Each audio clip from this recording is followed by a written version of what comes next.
If you drove by it, you probably wouldn't notice it. Even from the air, it's hard to spot the small grave markers dotting a small Utah field in southern Utah. Yeah, Dave Deeney, the polygamous communities on the Utah-Arizona border, they call it BabyLand. News specialist Ladd Egan traveled to the little-known cemetery to unearth the concerns about how births and deaths are reported. That's going to be one of their biggest, deepest, darkest secrets. Investigator Sam Brower is talking about this plot of land nestled below the famous red rocks of southern Utah. All around a very sad place.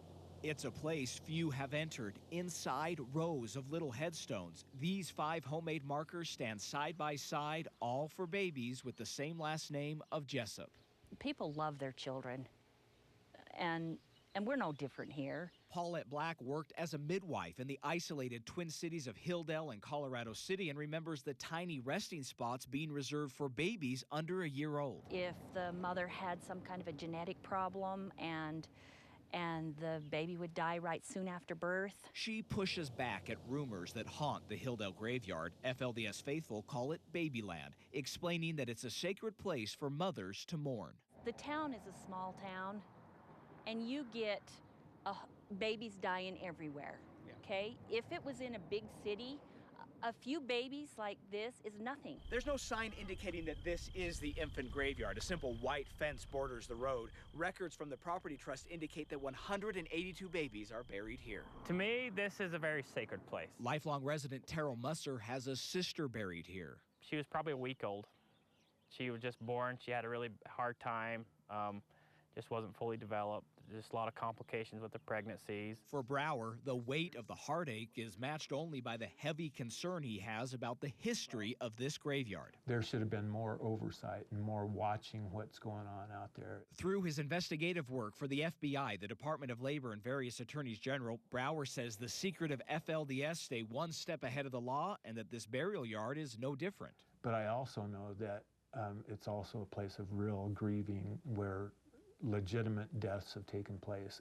Any death of a child triggers a review by the Utah Department of Health, which can be a simple review of the death certificate or a full-scale investigation. The big question here is how many of these deaths were properly investigated.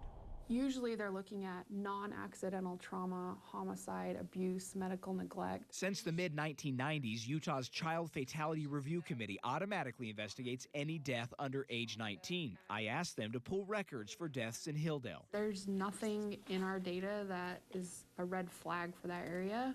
The process hinges on accurate birth and death certificates making their way into the state system. Paperwork, Brower says the FLDS have manipulated or bypassed completely to avoid scrutiny. For instance, a mother, an underage mother, there is no record of her, and so there's no record of the child, and there's just no records. There's always a possibility anywhere in the state that somebody could have a child at home and actually not get a birth certificate to begin with, and so our system wouldn't even know that this child has been born. These days, the locals say funerals are rare in BabyLand. After a certain point, there were no more babies born. In fact, in these never-before-seen photos, incredible images of an abandoned home packed from the basement to the rafters with baby cribs. Some neatly packed away, others stacked in disarray. Imprisoned prophet Warren Jeffs allegedly banned procreation between husband and wife, an edict Paulette Black heard firsthand during a church meeting. They just took away the whole relationship from a husband and wife. You know, a lot of people don't know what the baby graveyard is. Hasn't been really any kids being born out here. They have secrets that they don't want to get out there. As for Brower's position on the BabyLand cemetery, he thinks the humane option is to leave the past buried. I think it's probably too late to do much about it, because what are you going to do? You're going to go out there, try and find a judge to give you a search warrant and start digging up baby graves? Moving forward, he calls for better government oversight. Reporting from Hildale, Ladd Egan, KSL 5 News. Ladd, thank you. Even though the graveyard is here in Utah, it contains babies from the Arizona side of the FLDS enclave, which is just outside the jurisdiction of Utah investigators.